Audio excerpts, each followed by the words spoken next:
light would go. The other one. Welcome, everyone, to the Penny Stamps Distinguished Speaker Series. A big thank you to our man, Stephen Warner, on the Barton organ. And I do hope that many of you were able to take in 1 week. This is the 1920 film. It was a first release for Buster Keaton. And it was actually a parody of a Ford Motor Company documentary from 1919. And Buster's played on these boards, so yay for Buster Keaton, a perfect man as an opening act for our guest today, as he certainly must be a dancer himself. Hi, my name's Kristina Hamilton. I'm the director of the series. I also have a special welcome. We have some folks in our midst today who are newly admitted MFA and MDes students to the Stamp School of Art and Design. So welcome to you. And what a great week that you picked to come, because here we are, thrilled to be coming to you from the 56th Ann Arbor Film Festival and presenting legendary dancer, choreographer, and filmmaker. She referred to herself as an ex-filmmaker today, so we might have to take that up. Yvonne Rainer in the house today. Yeah. A big thank you to our fair partner on this endeavor, the Ann Arbor Film Festival. And a special welcome to all of you film festival goers out there in the audience that don't know what the Penny Stamp Series is. Because yes, we are the Penny Stamp Series, and we're here every Thursday at the Michigan Theater. We offer free programming like today with innovators, creatives, artists, and designers. So if you don't know about us, if you're in the area, our calendar is out in the lobby. Please do take one and join us again. This week, as part of the festival activities, we're actually participating as a partner with many special events, screenings, installations, and salons. And I want to entice and encourage, especially the art and design students, to thoroughly take advantage of the festival, because this is a place where you can free your mind from the dictations of popular media that so have us in their grip. And after all, the festival itself was started at the School of Art and Design in 1963 under the auspices of our dearly departed Professor George Manupelli. And so it is a legacy that is here for you, so take full advantage. Just a couple of highlights to point out to you and to all of you here today. Yvonne Rainer's work will screen. There are 2 screenings of Yvonne Rainer's work to come this week. Tomorrow evening at 7 p.m. in the screening room, Privilege will screen. And then on Saturday, here in the main theater at 4 p.m., 5 Easy Pieces, and featuring a performance before 5 Easy Pieces of Rainer's Chair Pillow by the Freshman Touring Company from the U.of.M. Department of Dance. So 2 Rainer screenings to come, and also please pay special attention to the off-the-screen program of works. This is the expanded cinema performances, new media installations, and salons, which we are very pleased to be participating with. There are 19 artists that are here as part of that program. Tomorrow evening, you can meet some of them between 6 o'clock and 7 o'clock, right out here in the Grand Foyer lobby. The artists will be having a meet and greet, so you can meet those folks tomorrow. And tomorrow evening, make your way through Graffiti Alley out back, because Matt Rappaport has a performance from 8 o'clock to 11 p.m. in Graffiti Alley. On Sunday, I just have to say this because it sounds so good. Bitch Thunder, your favorite all-female party drumline at various times starting at 4:30 p.m. in the Michigan Theater. Don't miss that. Lots of good things. These are just a few highlights, folks. So it's a robust and dynamic program. Get your programs. The week still awaits, so don't miss a thing. Please do remember to silence your cell phones.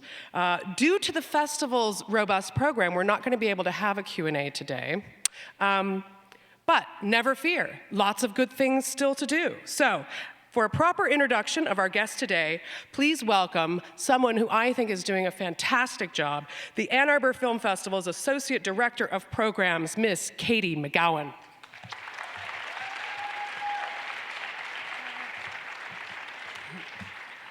Hello, everyone, welcome. Yvonne Rainer is an American icon. Before interdisciplinary artist was a label lightly tossed around, Rainer fluidly worked across media. She is a dancer, an accomplished dancer, choreographer, ex-filmmaker, visual artist, and author. One of the founders of the Judson Dance Theater in New York in 1962, Rainer made a transition to filmmaking following a 15-year career as a choreographer and dancer. Her experimental feature-length films include Lives of Performers, 1972, Privilege from 1990, Murder and Murder, 1996, and others. Rainer returned to dance in 2000 via a commission from the Baryshnikov Dance Foundation, and through this, After Many a Summer Dies the Swan was born. Museum retrospectives of her work, including drawings, photos, films, notebooks, and memorabilia, have been presented at premier venues internationally. Rainer's published works include the memoir, Feelings Are Facts, A Life, out on MIT Press, Work, 1961 to 73, the Films of Y.R, A Woman Who, Essays, Interviews, and Scripts, and Moving and Being, which just came out in 2017. She is a recipient of 2 Guggenheim Fellowships, a MacArthur Fellowship, and a U.S.A. Fellowship. At the film festival, we work with Kristina and the Stamp series to maintain a list of, like a dream list of speakers we'd like to invite. And Yvonne Rainer was on our list as of a couple years ago. And then last year, through our film festival submission process, we received a submission. It's a pretty straightforward documentary, really well done by a filmmaker named Jack Walsh. Jack Walsh. And we watched the film. It's also entitled, like her memoir, Feelings Are Facts, The Life of Yvonne Rainer. And as we watched this movie, it wasn't a perfect fit for last year's program, but the idea was born to show it prior to the festival and do a bit of a retrospective of Rainer's work. And so we were delighted to learn that Kristina was able to secure Ms. Rainer as our speaker tonight.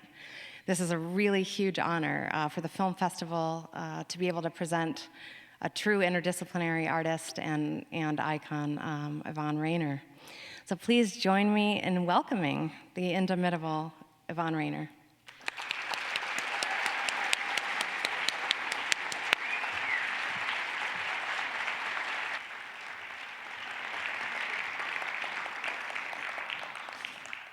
I really enjoyed the live organ, and I hoped that I could make a grand entrance to match that music. I thank Katie and Leslie and Peter and Christine and anyone else who's responsible aiding and abetting my visit here. I'm going to read an essay. I love long titles, so it will last about 45-50 minutes. It's called Revisions, a Truncated History of the Universe for Dummies, a Rant, Dance, and Letter to Humanity. March 12th, 2018, to whom it may concern. My name is Apollo Musagetes, leader of the Muses, god of the sun. Just so you won't worry about who's minding the store up there while I'm away, let me reassure you that Calliope and Melpomene have taken over my job of guiding a sun chariot across the heavens every day. The truth of the matter is that I came down to Earth this time around for a well-deserved vacation, and also at the invitation of choreographer Emily Coates, who was about to present her work about Balanchine and his ballet Apollo in New York City. She asked me to play myself in the piece. It was an offer I couldn't refuse. She must have heard of a performance I did while I was visiting some years ago and trying my hand at choreography. I had invited Isaac Newton to you to be my partner in an erotic duet during which 50 red rubber balls were to be thrown down from the choir loft of Judson Church in New York City. He declined. He objected to my choice of 50 balls rather than one, but also said I was too old for him. I had to admit that I'd been around quite a bit longer than he had. Anyway, Emily's dance received a pretty good review in the New York Times. By the way, mine didn't. So you see, your Earth is not an entirely unfamiliar place to me. It was eons before this current visit that I was drafted by Zeus, aka Jupiter, to come down here to get things straightened out for you guys. In one of those early efforts, I approached that capricious voyager, Ulysses, aka Odysseus. I had made a special trip out to his ship to appeal to him. Ulysses, I said, stop farting around with Scylla and Charybdis and get yourself home to Penelope. She doesn't know whether you're alive or dead and is just about to give up on you. Go home, Ulysses, go home. And did he listen to me? No, he did not. Instead, he had himself tied to the mast so he could listen to those ladies out on that island. I guess you gotta do what you gotta do. Around the same time, there is Ariadne, it was Eurydice, who died from a snake bite and landed in the underworld. Her boyfriend, Orpheus, had asked me to go down there to help him negotiate a pact with Pluto, aka Hades, who was so charmed by his lyre playing that he agreed to let her go, but on one condition. On the way back, with Eurydice following us, I was filled with trepidation and felt compelled to remind him, Orpheus, you were warned not to look back. She's right behind us. No need to look back at her. Please don't look back. Well, we all know what happened to her.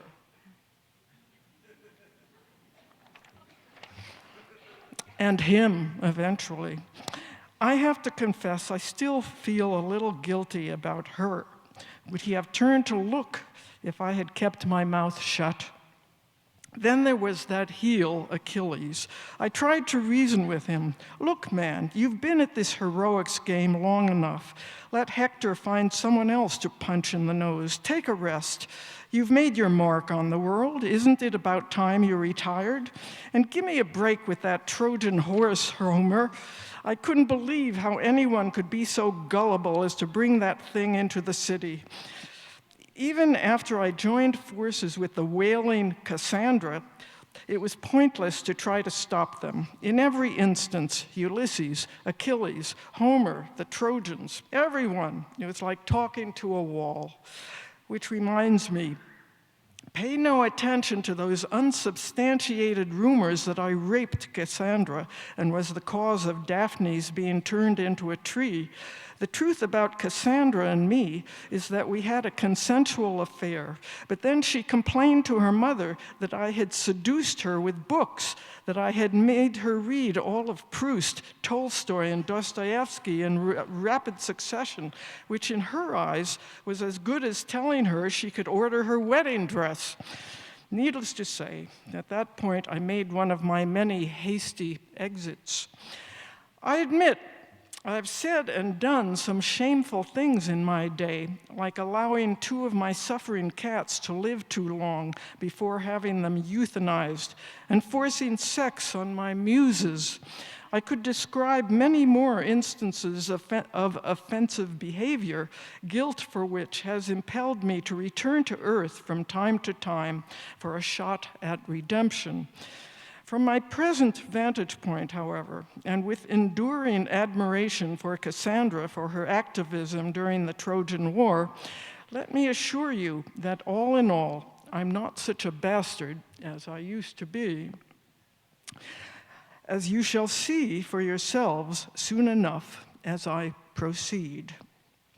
Now that I'm here in what you call the 21st century, I plan to visit all the temples dedicated to me, and beyond that, I also see it as a duty to lay more of that stern advice on you mortals. So last week, I decided to kill 2 birds with 1 or 2 stones. First, visiting the temple of Nabo Apollo in Palmyra, then going on to Damascus for an audience with Bashar al-Assad, the president of Syria. Both excursions were disappointing, big time. The temple was a shambles, and Assad turned out to be a real scumbag. If anyone needs reasoning with, it's him. I went over there and got my foot in the door. Don't worry, I was very polite. "Mr. Assad," I yelled through the partly open door. "Mr. Assad, with all due respect, what kind of country do you think you're going to rule when all this is over? The entire population will be either dead or fled. Why, I couldn't even get near the gates of Aleppo, so many refugees were streaming out." Thick as thieves, I refrained from adding. He slammed the door in my face, nearly breaking my foot. The same thing had happened with Agamemnon in Mycenae after I berated him for going to war over a single broad, and that idiot King Lear who couldn't see what was in front of his nose. I told William if he couldn't do better than that, I wasn't coming to his party. And Oedipus. I pleaded with Oedipus not to kill that old guy in the road. I knew if he did that all hell would break loose, especially after that weirdo in Vienna got so stuck on him. Once again, my entreaties were to no avail. After many centuries of such rebuffs, I was getting pretty demoralized. Mind you, I've approached countless more troublemakers who subsequently disdained my proposals, like that overachiever Charlemagne, and badass in the Philippines, and vicious brat in North Korea. In every case, intervention was impossible. And furthermore, and much to my chagrin, I couldn't even begin to pique anyone's interest in the difference between transcription, transcendence, and analogy. Boy, one failure after another. So, I decided to go back to my shrink. I told Dr. Kellerman the whole story. Without missing a beat, he responded. "Apollo," he said, "you're barking up the wrong tree. How can you expect them to pay attention to you when you're running around down here like a mere mortal or a chicken with its head cut off? Where are your 12 black stallions and golden chariot? Get them out of storage. You've got to make a grand entrance. Only then will they take you seriously." "Are you suggesting I should make a spectacle of myself?" I asked. "Absolutely," he replied. "Go for it." I went out of there thinking, this guy is well worth his $200 an hour. So I hurried back to Olympus and started to clean up my golden chariot. Well, what do you know? Obama called. Yes, that Obama. "You've got to come down here. Hillary needs you." He sounded stressed. I'm coming, I assured him, and I quickly finished polishing my golden chariot and hitched up the 12 black stallions. After persuading Calliope and Melpomene to traverse the heavens every day in my absence in a somewhat shabby carriage, the only replacement I could muster, to be drawn by a team of sturdy mules, I set out for Earth. Oi, weh ist mir. Alas and alack, I had totally forgotten about the pull of Earth's gravitational field. We got burnt to a crisp, and I was reduced to a subatomic particle of cosmic dust. Who would listen to me now? It wasn't easy, but I persevered. And after looking in vain for a phone booth, finally got through to Hillary on a borrowed iPhone. I asked her, "Why don't you fly out to Michigan or Wisconsin and listen to those people? Many of them have legitimate grievances. They can't find jobs, and they're sick and tired of being abandoned, betrayed, ignored, and condescended to by the elites and the likes of you. Granted, some of them may harbor a deep-seated racism. in addition to their class resentments. But they can't all be neo-Nazis and misogynists. You can't just call them disparaging names. What is it you called them? Rhymes with adorable. For added emphasis, I quoted novelist Edouard Louis, who, while discussing the indignities of poverty, said in an interview, quote, "When you are subjected to endless violence in every situation, in every moment of your life, you end up reproducing it against others in other situations by other means," end quote. Well, you all know the outcome of the U.S. election, but long before that, I felt strongly that Hillary needed to be reminded of the loathsomeness of the numbskull she was up against, or as someone called him, a fucking moron, and another, even better, an enigma wrapped inside a whoopee cushion. Prior to the election, I did warn her, if you don't reach out and make eye contact with those people, before you know it, they'll go for the first loudmouth schmuck that comes down the pike. And guess what she said to me? She said, "I don't know what you're talking about." Had she never heard Yiddish before? In spite of her tone deafness, I can't say I disliked her. In hindsight, however, it's pretty clear that the cards were stacked against her from the get-go. At this point, it would be remiss of me to assert that over the eons, we on Olympus have not made comparable and irrevocable mistakes, especially with respect to women. Always underestimating them, always blaming them for every evil that ever beset humankind. When Zeus created Pandora, for instance, it did not have to be a foregone conclusion that she would open that box, thus releasing untold miseries upon the world. I saw it coming, but didn't put my foot down strongly enough. I was too diplomatic. I should have cautioned him. "Zeus, are you sure you want to handle her in this manner?" I should have suggested that he insert a waiver that would have legally prevented her from opening the box, or would at least have given her a choice. After all, and in my estimation, things have changed only incrementally.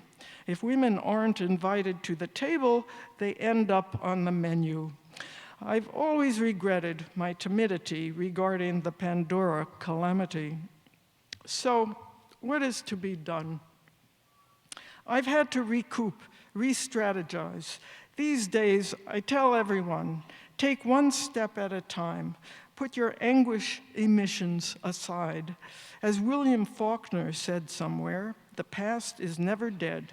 It's not even past.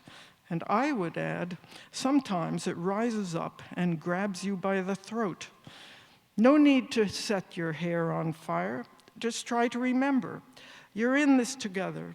You are not alone. Organize. Resist.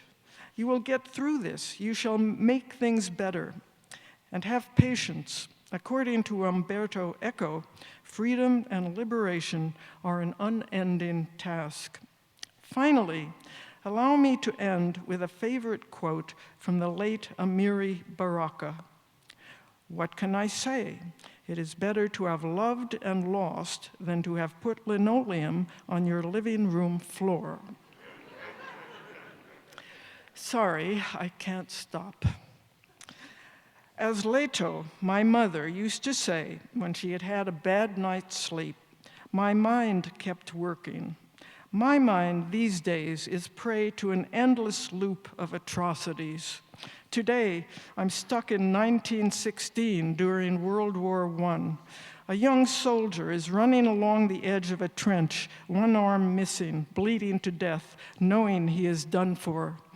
Yesterday, I was somewhere in the Middle East. 2 men were carrying another man's inert body, his penis stuffed into his mouth. And the day before that, I found myself on a beach in Turkey as the corpse of a small child washed up. Much earlier in 16th century Cuba, I had to turn my eyes away as the conquistador Cortez hacked off a young woman's arms when she protested the burning of her sweetheart. I need an aspirin or something to alleviate the torment of all these images etched on my brain. Polyhymnia, one of my favorite muses, keeps begging me, nagging me, Apollo, leave the foul planet before Zeus gets a headache and sends a meteorite, as he did to that town in Siberia in 2013. Those guys were lucky then. They may not be again, and then who'll have the headache? Not yet, I keep telling her. They've got me by the short hairs. I have to believe I can still make a difference down here. Maybe I can get to the bottom of things through more field work. There are so many unanswered questions, such as, was there a single moment, relatively speaking, in the history of the world when Homo sapiens first took a wrong turn? Artist-adventurer René Green had an interesting take on this question in a recent exhibition. And I quote, "Humans fight and lose the battle, and the thing that they fought for comes about in spite of defeat. And when it comes, it turns out not to be what they meant, and other humans have to fight for what they meant under another name," end quote. And this leads to yet another dilemma.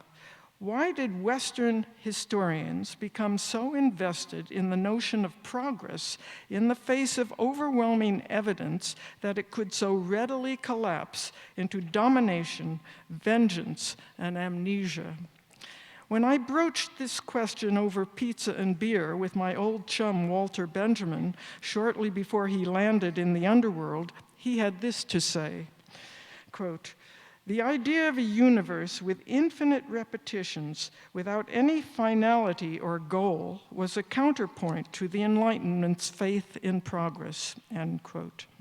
Notice that he used the word counterpoint and not rejection or refutation. Obviously, I have to do more reading about this. Let's hope that the results will pay off for you mortals. While I was still roaming around Earth looking for answers and trying to help out, there was a solar eclipse across the U.S., the United States, in the summer of 2017. Calliope and Melpomene were dismissive of all the excitement down here. Earth's moon poses little threat to them. After all, we're 400 times larger and more powerful than your barren satellite. Yet I found myself far more attentive to this event than I had been 1,300 years earlier, when Earthlings thought a solar eclipse augured the end of the world. My interest this time around can be attributed to all the fancy gadgets you people have since developed for solar measurements. The 8th century had nothing to compare with the devices common in the 21st, such as telescopes, thermometers, particle accelerators, barometers, spectrometers, pyranometers, coronagraphs, and all manner of gauges and scopes like balloons and airplanes and roosters, all of which livened things up during your recent eclipse. Okay, maybe I'm overstating. The 8th century probably had roosters whose cock-a-doodle-dooing calmed people's hysteria as the sun reappeared.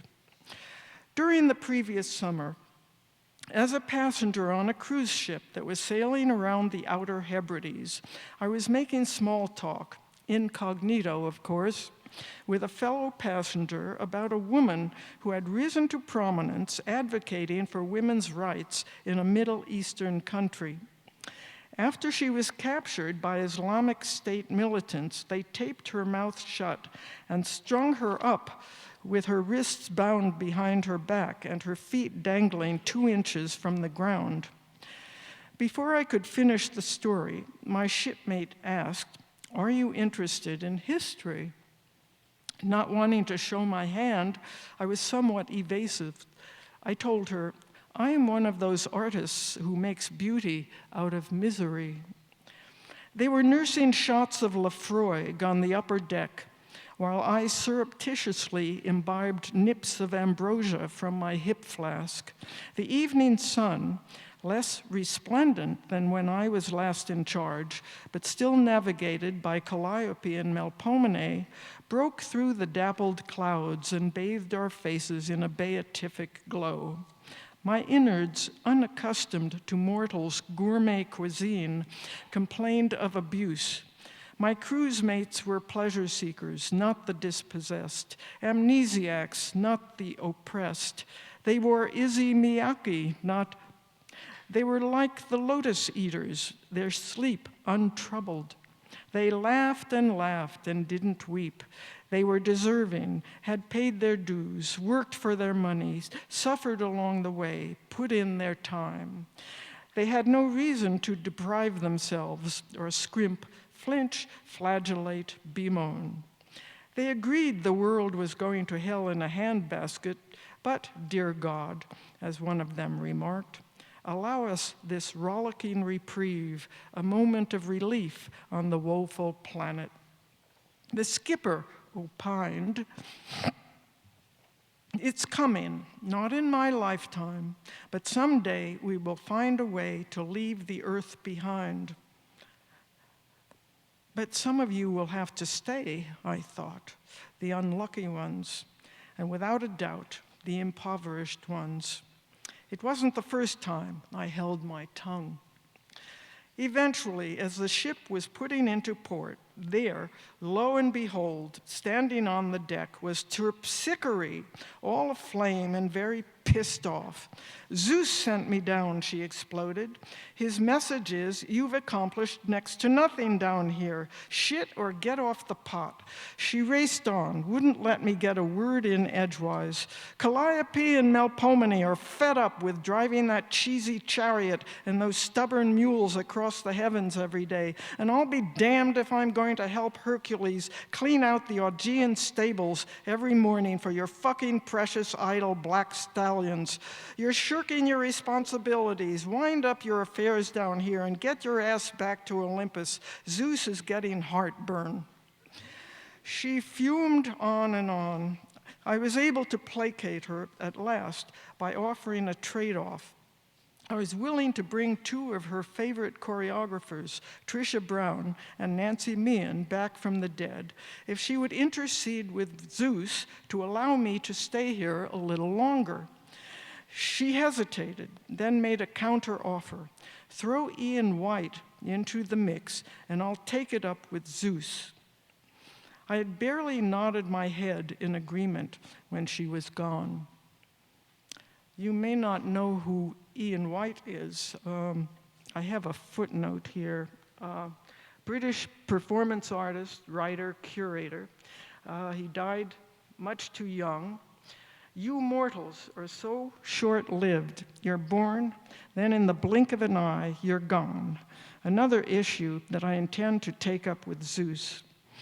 Although there are some downsides to being a god, like never experiencing unconditional parental love and childhood wonderment, because we come into existence fully formed as speaking adults and then have to cope with the chronic fatigue of immortality. Despite such drawbacks, I would be most unwilling to exchange them for everlasting death on earth and red roses laid on my grave. So, where am I?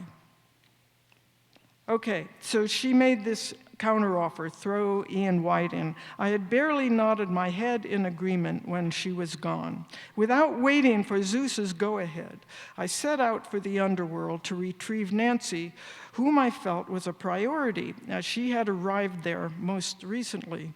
This time, Sharon had raised his price for ferrying people across the River Styx. Turning my pockets inside out, I managed to scrape up enough cash to cover a one-way trip and shortly reached the far shore and the entrance to the gloomy home of the dead. Much to my surprise, Cerberus, the three-headed canine guardian of the gate, gave me no trouble. After talking Pluto into offering the same contract that Orpheus had signed for the ill-fated Eurydice, I took Nancy by the hand and we fled from that place. Confident of a more felicitous outcome, we began the long, steep climb toward the light at the end of the tunnel. To be continued. September 23rd, 2017. This is beginning to sound like an online newsletter. I must say, I take a perverse pleasure in being a technophobe. Some would call me a Luddite because I don't do Facebook, Twitter, Instagram, or email. I don't even have a website. And forget about modems and routers and apps and iPads and algorithms and memes and bots. I prefer talking to you face to face. Some earthling friends have urged me to start a blog, but I keep putting them off. Someday, perhaps. To continue. I was outraged when Pluto, for no good reason, reneged on his contract for Nancy Meehan and made her return to the underworld. I nearly gave up the whole maddening project. What was the point of all these messianic gambits on my part, these fruitless intrusions into Earth's dead-end affairs, these nerve-wracking efforts on behalf of the luckless dead? But then I remembered something that has kept me going, at least for the short term. While I was down there negotiating for Nancy, I had run into John Cage, who hailed me with his famous axiom, "Why try to change the world? You'll only make things worse." An assertion not to be taken lightly, mind you, but one with implications I have been slow to absorb. Even now, after all my flops, with diminishing resolve and about to conclude that I am not the right God for this enterprise, I am willing to take yet another stab at mitigating, if not changing, the worst tendencies and blunders you mortals can throw at me, quixotic as that may seem. So allow me to share with you what may turn out to be some final earthbound ruminations. 1, regarding a situation that seems to be changing day by day, I'm talking now about North Korea, I've been thinking of approaching Kim Jong-un once more to ask him point blank, what do you want in the long run? And taking off from there, I would say, I understand that it is all but impossible for you to back down and lose face when that fucking moron whoopee cushion of a president keeps upping the ante.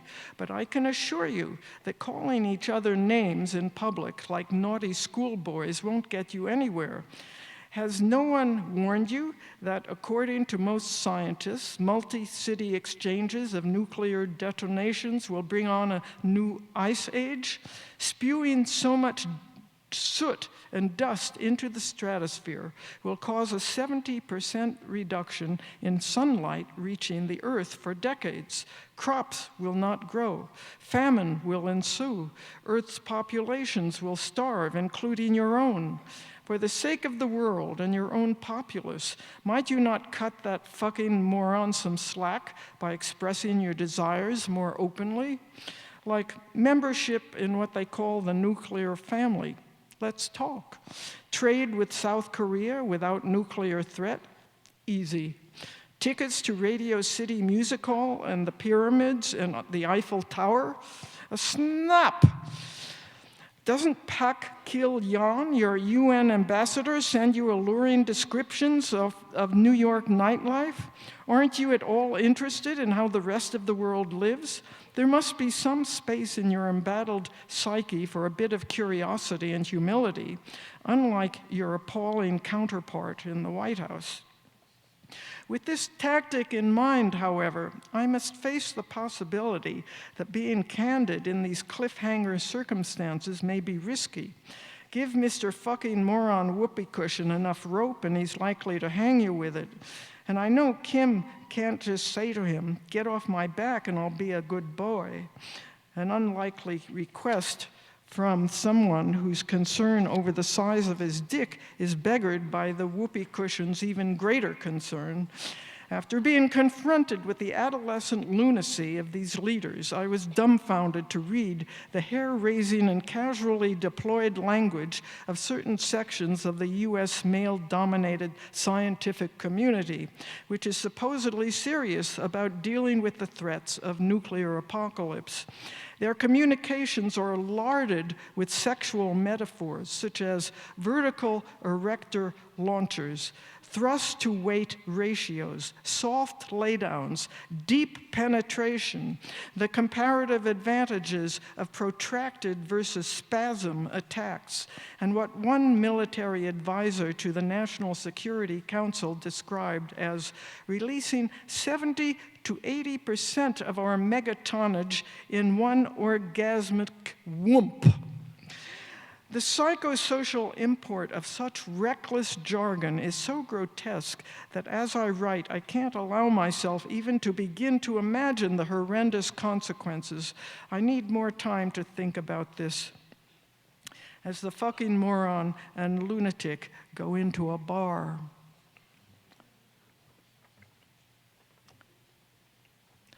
Two. Now I would like to mention some astonishing things that have been happening during my present visit. Women and some men of all classes and professions in the United States are coming out of the woodwork to reveal in unequivocal detail the egregious abuses previously pulled off by their male teachers, bosses, and co-workers. Not that this kind of stuff is news to me. Olympus overruns with incidents in which the gods take advantage of their assistants and fellow gods and goddesses, as when Zeus forces Hera, aka Juno, or other deities, and sometimes even me, to suck his cock while he's talking on his cell phone. Well, I would dismiss this particular kinkiness as that's his thing, but of course he has others, like the ploy he sometimes uses to rape, let's call a spade, yes, rape Danae and other young women in the form of literally a golden shower. Whereas all I ever wanted, with him at least, was a bit of frottage. It behooves me at this point to confess to having been complicit in the not-so-distant past in some of Zeus's more outlandish erotic escapades, like the time about 100 years ago when he and I were sitting in a car parked on the south side of West 8th Street in New York City. He behind the wheel in a leather jacket and nose ring in the guise of a beautiful 20-year-old boy, me beside him in female drag. So there we were, sitting in this car at midnight across the street from a brightly lit shop, and Zeus had opened the window on his side in order to make eye contact with a handsome older guy staring out from behind the shop window. And I asked Zeus, "Do you want me to leave or stay?" And he said, "Stay." So I stayed. And in deference to Zeus and one of my favorite authors, J.M. Coetzee, who wrote somewhere that, quote, "The prelude to the sexual act can be more desirable, more erotically fulfilling than the act itself," end quote, I left Zeus to his thoughts and began scrolling through my newly acquired cell phone. And after a while, sure enough, the guy comes out of the shop, crosses the street, goes around the car, and gets in on my side, then slithers across my lap, and with half his body still on my lap, attaches himself to Zeus to deliver the anticipated blowjob. And maybe because Zeus didn't seem to be enjoying the experience in that cramped space, the car was a 1965 Ford Mustang Coupe, I kept whispering in his ear, "Say what you want, just say what you want." I could run this story into the ground with more lurid details, but won't risk boring you. All the same, allow me to add, for your amusement, or prurience as the case may be, that just as he climaxed, Zeus ecstatically grabbed my cell phone. Okay, so this took place less than 100 years ago. It's hard to keep up with the passage of time these days. By now, I've probably revealed more or less than you ever wanted to know while getting a bit sidetracked along the way. Aside from the fact that the guy from the shop totally ignored my female presence, ran over me roughshod, as it were, the crux of the matter is that this was Zeus's setup, not mine. Which is not to say that I'm passing judgment on him or it, nothing of the sort. I loved that Mustang. More to the point, I wish to emphasize, however circuitously, that the skewed and interlaced imbalances of power, privilege, entitlement, desire, intimidation, ambition, and consent, mutual and otherwise, can get played out in some pretty weird ways. Indeed, I've only recently begun to face up to the creepiness of the sadistic sexual fantasies I've inflicted on my muses. Such antics should be deemed neither exceptional nor exempt from condemnation. A mea culpa on my part may or may not be adequate in redressing such transgressions, but as I indicated earlier, I've been hoping for a modicum of atonement by way of this earthly research and whatever insights and actions accrue from it. On the heels of the rapidly unfolding events down here, these efforts must now include bearing witness to how gods and men transpose their obsessive sex-in-the-head scenarios into obnoxious aggrandizement, which our two cultures both engender and shield from sight. Emboldening you guys when caught out to trumpet in self-defense.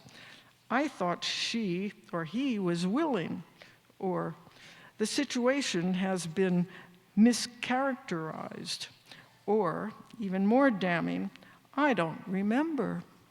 That earthling women, however, keep coming forward in mind-boggling numbers to air explicit accounts of men's scummy behavior, both past and present, at all levels of the social spectrum. That is what continues to bring me up short. I'm going to check in with Terpsichore to find out why she disappeared in such a rush following our last meeting. It's apparent, now that I'm thinking about it, that she was pissed off for more reasons than one and couldn't wait to escape from Earth and me fast enough. As soon as I get back, I will definitely encourage her to speak out on behalf of female Olympians and Earthlings everywhere, even if it lands me in the soup with Zeus.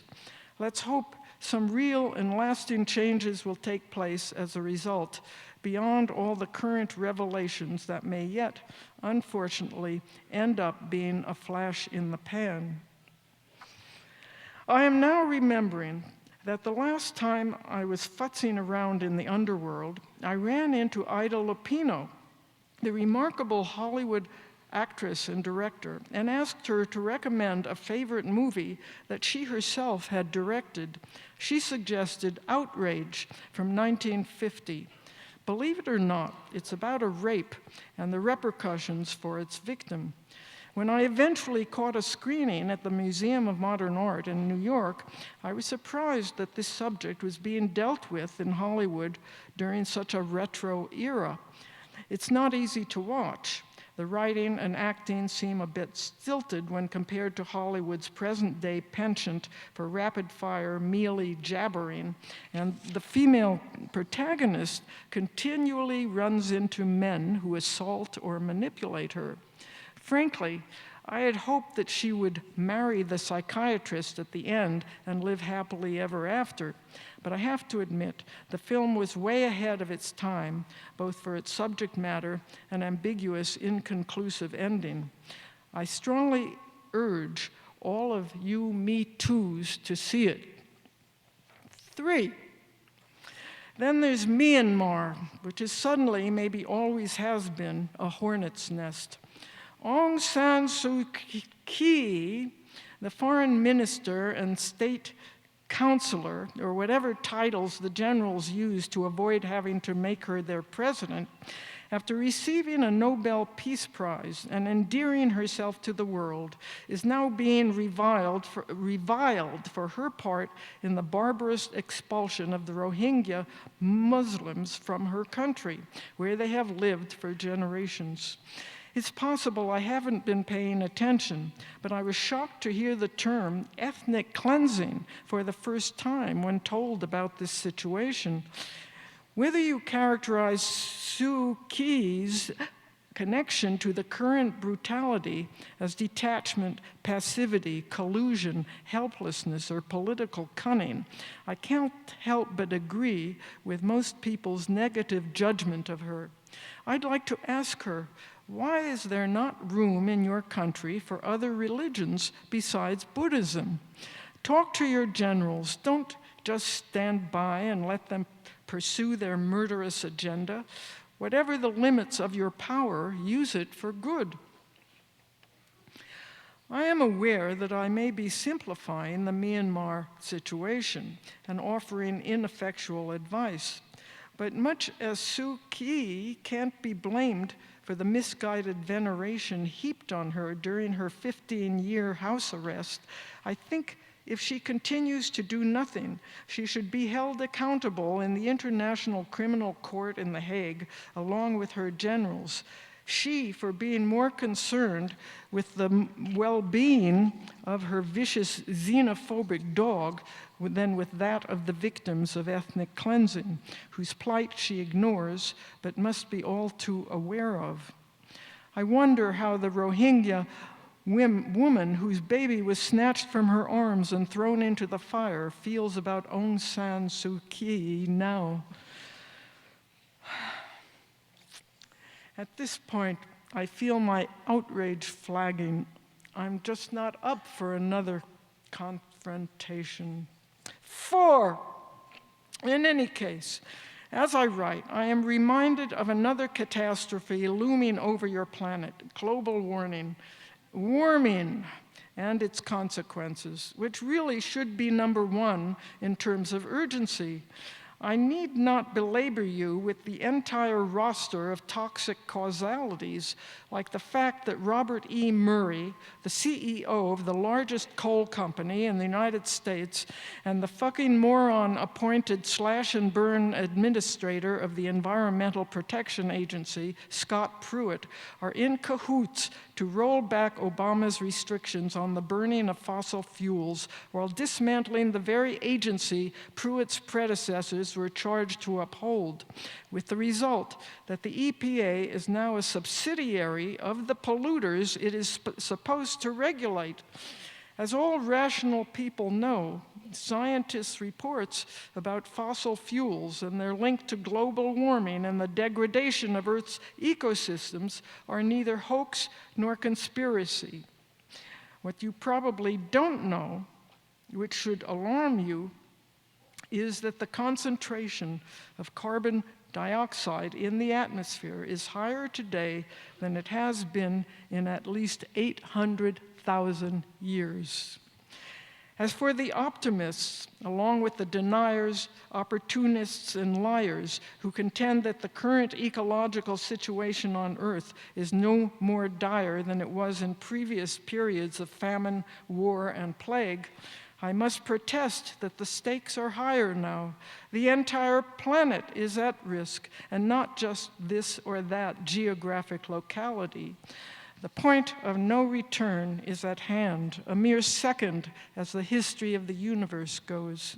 And regardless of the opinion you may have of me, your sun god, the deteriorating conditions in your oceans and atmosphere are neither my fault nor of my making. They are way beyond my control. The foregoing afterthoughts comprise a mere tip of the melting icebergs, so to speak. You in the United States are in serious trouble, to put it more profanely, in deep shit. your political disarray and social decline in high gear. 1% of your population profits at the expense of more and more people who are out of work. 1 out of 5 children in the U.S. lives below the poverty line, a larger percentage than in any other industrialized nation. Even those of you who see yourselves as enlightened have underestimated or ignored the consequences of economic inequality and de facto racial segregation in your country. And the Koch brothers, those finagling chemical and oil industry overlords, through their hand-in-glove sway over your sinister vice president, are well on their way to sticking over 100 of their own people into instrumental government positions in the EPA and the Department of the Interior. And the fucking moron semi-literate whoopee cushion will never notice.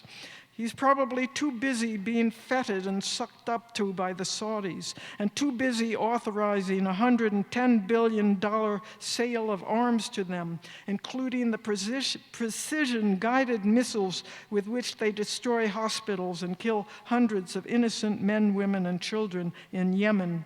He's also busied himself with making it easier for employers to refuse to include birth control in their health care plans, while reinstating the global gag rule on abortion counseling and saying fuck you to 200,000 Salvadorans and almost 60,000 Haitians by rescinding deportation protections previously granted to them. And now he's busy blaming U.S. gun carnage on crazy people instead of the National Rifle Association and the craven politicians it supports, including the fucking asshole himself, who, if he's allowed his druthers, would supply all your public school teachers with guns.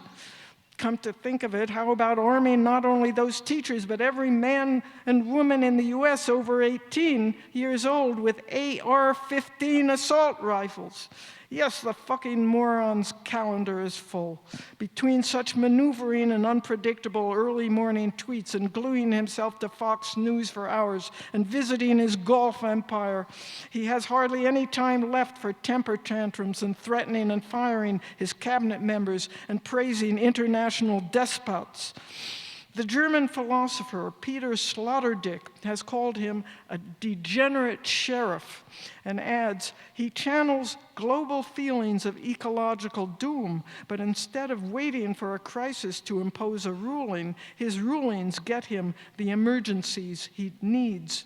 The playground for madness is vast, end quote, which leaves all of you, and surprisingly, even me, susceptible to his rage entrepreneurship. Actually, Sloterdijk is only half right on this account. I doubt if the word ecological can be found in the fucking moron's vocabulary. I dare you folks to cram all that and much, much more into your pipes and smoke it. This is a hard-working president, and he's got you by the short hairs. He's in your hands, millennials, and I'm counting on yous to overcome. I just wish you old ones could live to see the world without him and his vile legacy. In any case, and for the time being, please be a little indulgent and allow me a soupçon of sarcasm.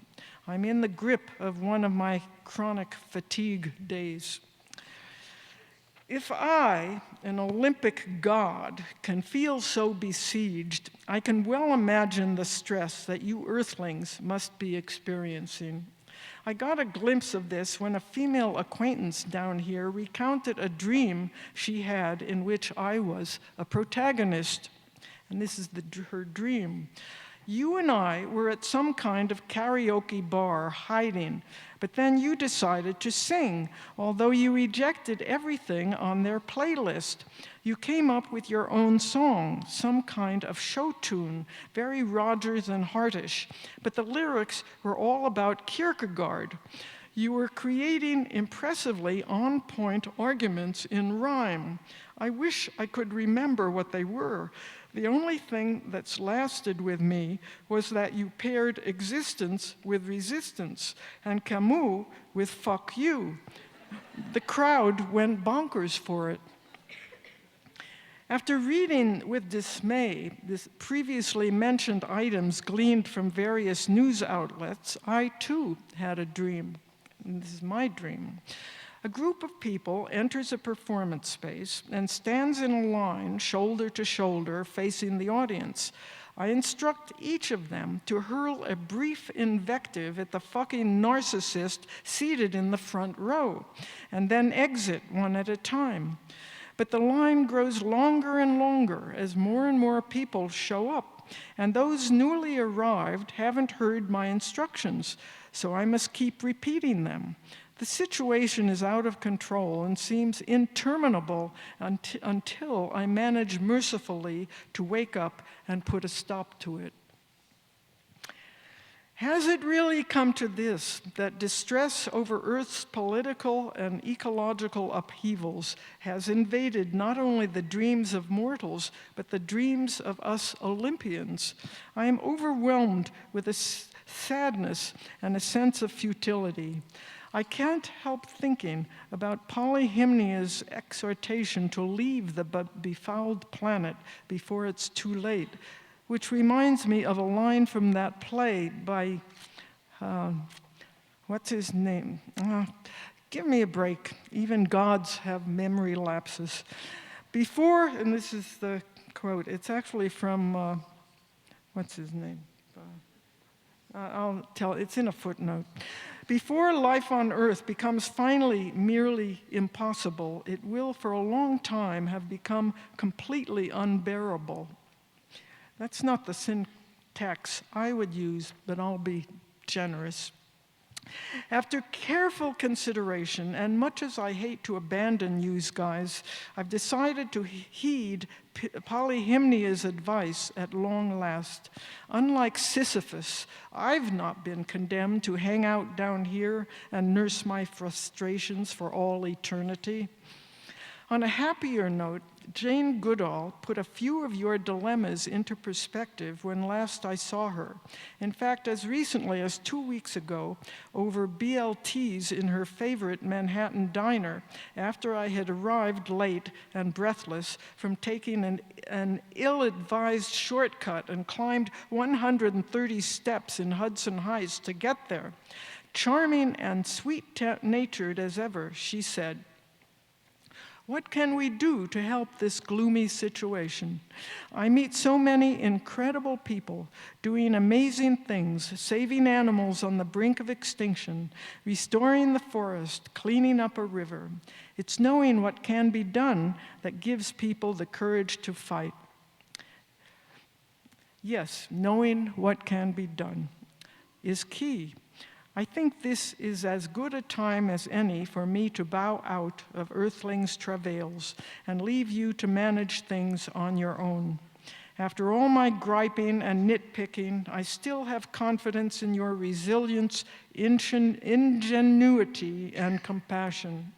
I wish all of you the utmost fortitude you will need to stave off the decline, and in the worst case scenario, the end of your world and the lives of those dear to you. I'm out of here.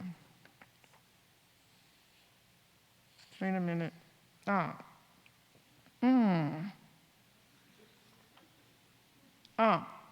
so fast.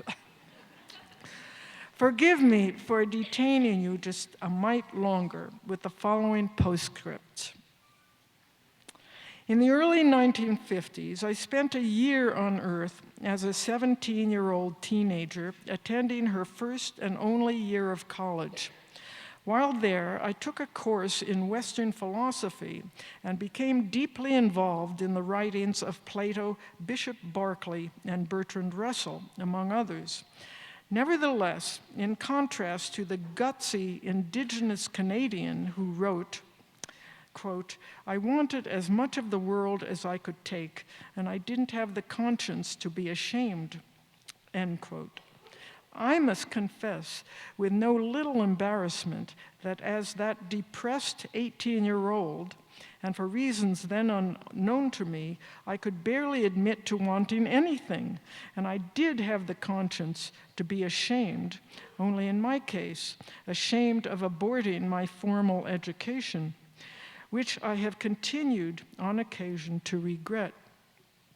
Under other circumstances, I might have aspired to become a literary giant or philosopher or statesman, but the cards were stacked, and when a vacancy came up, I settled into the more modest occupation of solar charioteer. This most recent visit, however, has once more brought me face to face with my fate, and here again I find myself crashing against the shoals of my intellectual deficiencies and muddled ambitions. As I've said before, the past is never dead. If it doesn't grab you by the throat, it gives you a royal kick in the ass. I fear that the ambivalent mode of discourse in this angst-ridden essay will raise questions, if not hackles, that I will be ill-equipped to address, and by presenting myself as an artist, which I frequently do when I'm down here, I risk being unmasked and accused of fraud, or at the very least, opportunism. But even real artists get away with murder. In the popular imagination, they play it. They play it like. Oh, damn. They play it like it lays. They play it like it lades, and then slink away from the storms brought on by their gestures. Who, me? How do you expect me to figure out how to change the world or solve its problems? Whether or not I am able to pull off my artist impersonation, whenever I'm here, I inevitably find myself ricocheting from catastrophe to absurdity, from chaos to elation, from desperation to Keystone Cops, while being pummeled by the sheer volume of human actions. Under such chaotic conditions, what on earth can I do for you people? What more can I say? Having spilled my guts in this protracted tirade, I should cut my losses and go home before I succumb to the disorder that a Portuguese poet described in a poem. What kind of magic potion did you give me from that jar that I forget who I am, but always know who you are? Ironically, a happy outcome of my latest extended sojourn on your planet is that I can now allow myself to be a wee bit proud of my function in the universe. After all, what would you guys do without my daily excursions across the heavens? There will be many days when my work up there will comfort you, as yours down here, unfortunately, will rarely comfort me. With all that said, I am finally done. Though it may have seemed like a long goodbye, this time I mean it.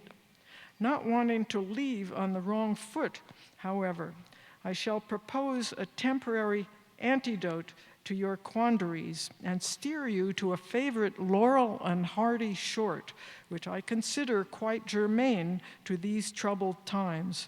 It's called Big Business, directed in 1929 by Leo McCarey. You can find it on YouTube, and I am confident it will elicit laughter and buoy your spirits. In the meantime, keep in mind that the smooth functioning of the world depends on invisible, tribological improvements. Most sincerely, Apollo Musaghete. P.P.S. Just before leaving Earth, I took a long walk up to Fort Tryon Park in New York City to look out over the mighty Hudson River. You folks are so fortunate. We don't have anything like that on Olympus.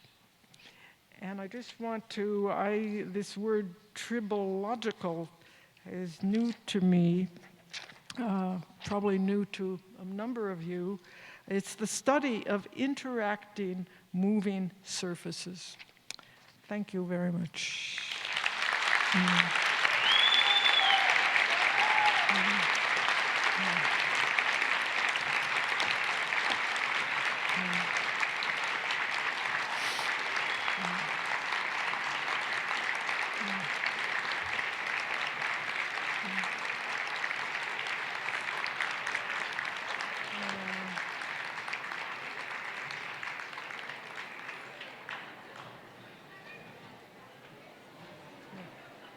Oh,